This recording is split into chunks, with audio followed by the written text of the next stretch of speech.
Guys, good morning. কেমন আছেন সবাই? আশা করছি সবাই খুব খুব ভালো আছেন। আমিও খুব ভালো আছি। সুস্মিতাস ব্লগ চ্যানেলে আপনাদের সবাইকে স্বাগত জানাই।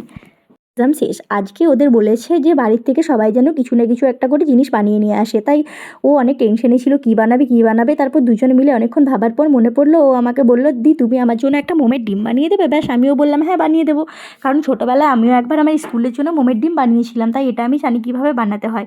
তাই ও এখন ও আমাকে মোম আর ডিম দুটো জিনিস কিনে এনে দিয়েছে। তো আমি এখন ওর জন্য বানাবো মোমের ডিম। তো পুরো প্রসেসটা দেখতে থাকুন কীভাবে আমি আজকে বানালাম মোমের ডিম।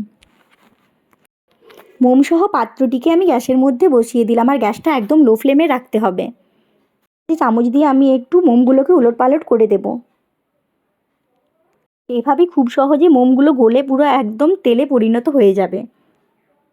ছোট্ট জলোই নিয়ে ডিমটাকে খুব যতটা সম্ভব হয় আমি কমভাবে ফাটানোর চেষ্টা করব, আর ভেতর থেকে যেগুলো ডিমের পুরো অংশটা বের করে নেব। শুধু আমাদের এই সাদা উপরের অংশটি দরকার। দিয়ে ডিমের ভেতরে সব অংশটা বের করে নিয়েছি।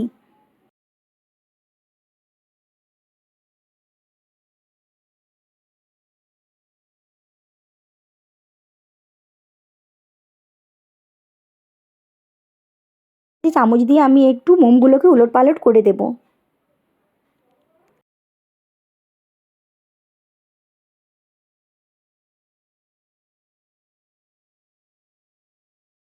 চুঙ্গির সাহায্য নিয়ে গরম যে মোমের ইটা হয়েছিল, জমে যে তেলটা বেরিয়েছিল ওটার থেকে, সেই তেলটা আমি একটা চুঙ্গির সাহায্যে পুরো ডিমের মধ্যে ঢুকিয়ে নিয়েছি।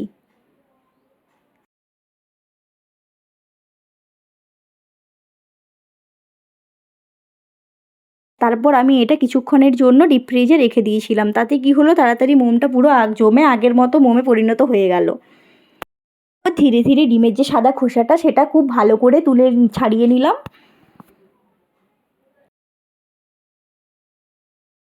খুব সহজেই তৈরি হয়ে গেল ভাইয়ের স্কুলের জন্য মোমের ডিম।